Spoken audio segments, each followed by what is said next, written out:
Hoy en día, millones de niños en México no van a la escuela, es decir, se quedan sin estudiar 2 de cada 100 de los menores que tienen entre 6 y 11 años y 16.2% de 12 a 17 años. Los motivos son diversos y los coloca en una situación de posible analfabetismo funcional que les quita la posibilidad de tener un buen trabajo y mejores condiciones de vida. Para hablar al respecto, saludo a Jennifer O'Donoghue, directora de investigación de Mexicanos Primero. ¿Qué tal? Muy buenas noches, Jennifer. Muy buenas noches, Elena. Jennifer, ¿qué lagunas legales existen en México para que millones de niños no vayan a la escuela todavía? Yo creo que algo importante de entender es que en México sí efectivamente tenemos un sistema educativo todavía muy excluyente, y excluyente en tres sentidos. Uno en el primero que llamamos la primera inclusión, que es estar en la escuela, y esos son los datos que vimos ayer del INEGI, ¿no? de el número de millones de niños que están fuera. Pero también hay una segunda exclusión que tiene que ver con el aprendizaje y una tercera que tiene que ver con la participación en su educación. Y las tres están muy interrelacionadas entre sí. Entonces, lo que vemos también en la información que publicó ayer el INEGI es que la principal causa de que los niños no estén en la escuela es porque no están aprendiendo lo que necesitan para seguir estudiando o les falta interés. Entonces, eso nos dice que realmente su derecho a aprender lo que quieren y lo que necesitan para su vida no se está cumpliendo. Entonces, cuando los niños no tienen esas oportunidades para aprender, se ve truncada su trayectoria escolar. Y en ese sentido, es muy importante entender eso como la causa, porque eso nos ayuda a pensar en las soluciones. De un lado, no hemos visto soluciones tradicionales como dar becas, y yo creo que tenemos evidencia de que las becas ayudan a que los niños y los jóvenes se queden más en la escuela, pero es una solución a corto plazo, porque si no podemos resolver la parte del aprendizaje, de realmente garantizar que sienten que lo que aprenden tiene relevancia, tiene pertinencia para sus vidas, no van a quedarse en la escuela. Entonces, un primer paso puede ser becas para que sigan en la escuela, pero tenemos que complementar eso con una segunda parte que son estrategias focalizadas para mejorar las oportunidades de aprendizaje y de participación dentro de las escuelas. Bien, ¿y cuáles son las principales causas para que los niños y jóvenes no reciban educación escolar aquí en el país?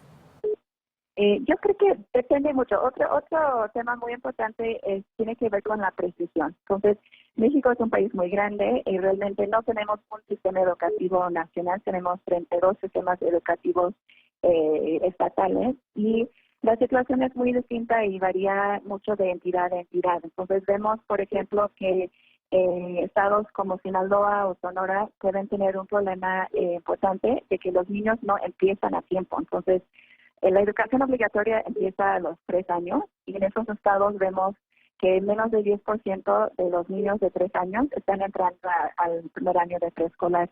Entonces, eso en algunos estados. En otros estados vemos que el problema principal está más enfocado en la secundaria, por ejemplo. Estos podrían incluir estados como Chiapas o Guerrero, Oaxaca, Veracruz, donde vemos una bajada importante de jóvenes que no están llegando a la secundaria, y otros estados que tienen un problema muy fuerte de abandono antes de llegar a la educación media superior o durante la educación media superior.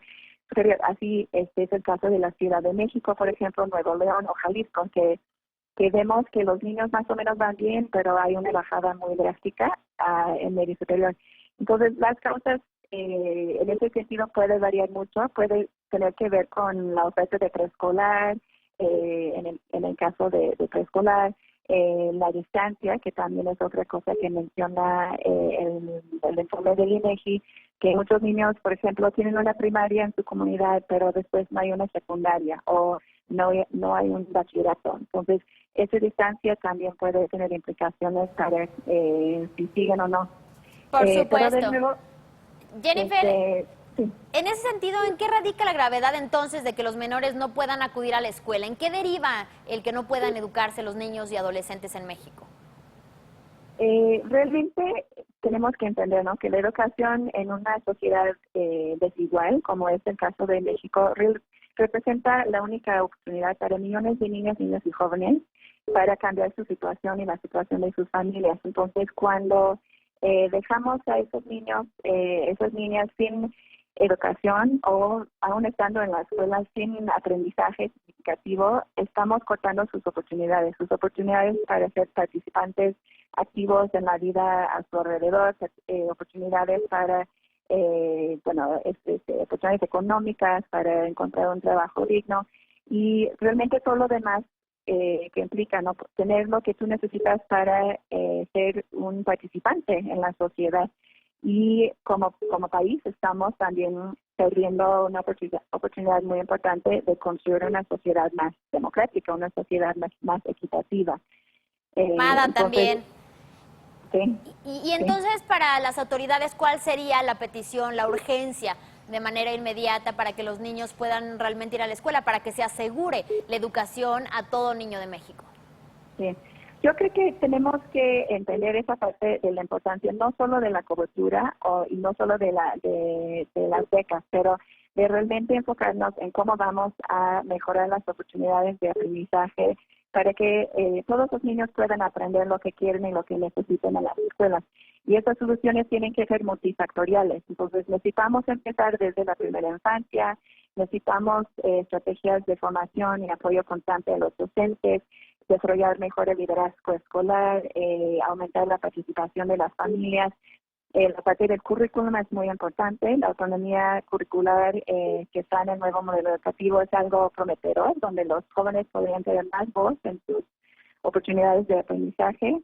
Y también como que acompañamiento desde la red de apoyo. Lo que vemos en muchos casos es que las escuelas no saben, por ejemplo, cómo trabajar con niños que experimentan barreras para el aprendizaje, que puedan ser ciertas necesidades especiales o algo así. Entonces, las escuelas necesitan ese tipo de apoyo desde la red, de apoyo a las supervisiones, las autoridades, para que puedan también apoyar a esos niños, estos alumnos y asegurar que todos puedan tener trayectorias exitosas y trayectorias completas en las escuelas. Bien, Jennifer, te agradezco mucho por el análisis, estaremos al pendiente y esperemos que esta brecha para los niños de México pueda superarse y ellos puedan realmente educarse y después ser competitivos consiguiendo un trabajo en el país. Que tengas muy buena noche y gracias nuevamente. Muchas gracias, Elena. Buenas noches. Gracias a Jennifer. Y de acuerdo con el Sistema Nacional